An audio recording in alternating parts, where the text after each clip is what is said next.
Hi guys, I'm Kerri and I'm part of the counselling team at My Counselling Service Australia, and welcome to part 2 of our series on kink awareness. So last time we met, I said that we were going to focus this time around on looking at consent and safety in power exchange relationships and role plays.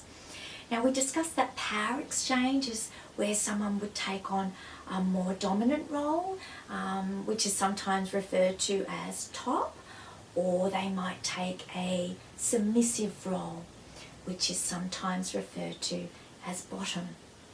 And these relationships could be owner, property, slave, master. And consent is an agreement. It can be verbal or it can be written, and it takes place at the beginning of one of these relationships between equals, and it's before any role play takes place. So you consent to obeying and participating in certain behaviours and BDSM activities. And this consent is freely given and it can be withdrawn at any time, because remember, these power exchanges are for the nurturing and fulfillment of everybody involved in that particular role play. Now, in the kink scene, we refer to something called a subspace. Now, this is when you're almost in a trance-like state. You've already immersed yourself in the role play of being submissive or dominant, and you're already flooded with endorphins, which occur because of the intense pleasure and pain sensations. Now, this is not the time to enter into agreements and consent, okay? You don't wait until you're in this sub-state. All consent must occur before the role play, right at the beginning of the power exchange relationship. Now, in the kink scene, we also discuss things such as hard limits and soft limits. Now, hard limits are your boundaries, and these set limits on words, interactions and behaviours that you never want to try. They're non-negotiable, okay? Whereas your soft limits are more flexible. So in certain circumstances with certain people, you might want to engage in certain behaviours and interactions. Now, one thing that is really, really important to agree upon prior to power exchange role plays is a safety word. And this is agreed upon and known by everybody who is participating in a role play. Now, some people like to use a traffic light system. So this goes along the lines of red meaning stop, and stop means stop. Yellow means, ooh, ease it up a little bit, go slower, or I might need a break. And green means, yay, this is great, more, harder. So the traffic light system might be a good one for you. Now, bear in mind that you might be engaging in activities where you're going to be gagged, or you might have a hood placed over your face, or it might just be impossible for you to speak the safety word and be heard. So it's really, really important to have a safety gesture as well. For some people, a safety gesture might be a clicking of your fingers, or you can drop a handkerchief. So make sure you have the safety words put in place plus a safety gesture. I would also like to say that if you're first starting out in the kink scene and you're taking on submissive roles, You might have fantasized about being tied up and whipped and spanked, but you've never tried this before. So when you're first starting out, maybe you can just ease into it a little bit until you understand your own limits.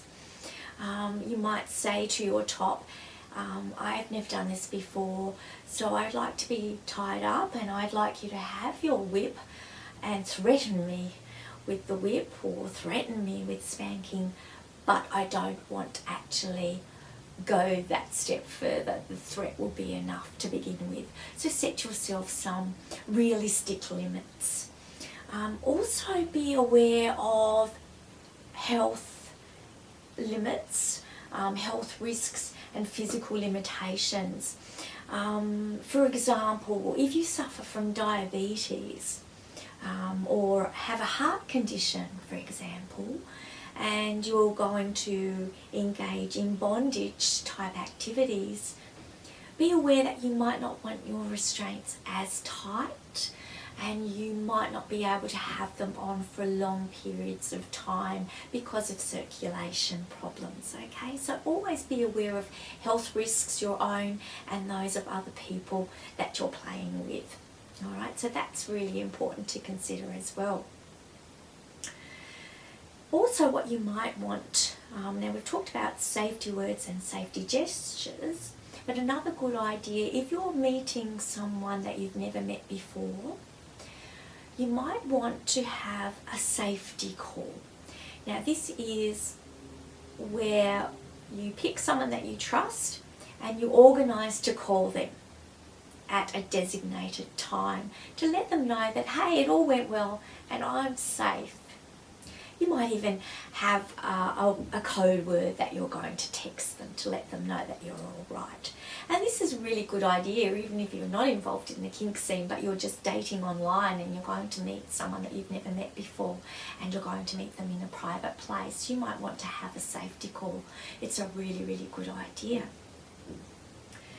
Now, in BDSM or the kink scene, there's something known as the drop. Now, it can happen for both top and bottom. So there's a top drop or a sub drop. So when you've been involved in intense scenes of both physical and emotional pain and pleasure, afterwards you might feel absolutely emotionally and physically drained and exhausted. You might experience intense emotions such as sadness and guilt. You might start to cry, shiver, shake. So aftercare can be a really good thing to consider. And some people even like to get in contact and touch base with their play partner the next day and say, hey, how are you feeling emotionally? How are you feeling physically? Okay, so aftercare might be a nice step to put into place as well. So I hope that's been helpful, and I hope that that will help your experiences be consensual, safe and sane. Now next time we talk, I would like to focus once again on the difference between the kink scene and abuse. And help you recognise the difference between the two and the difference between hurt and harm, because hurt is beneficial for everyone involved in the scene, whereas harm is damaging and could result in someone being seriously injured. It could impact very negatively on your ability to function in everyday life, both emotionally and physically. So we will focus on the difference between what it means to be in BDSM relationships and power exchange relationships to abusive relationships. Alright, until we meet again, be good to yourselves, good to your partners, have a lot of fun, and we'll speak again soon. Bye.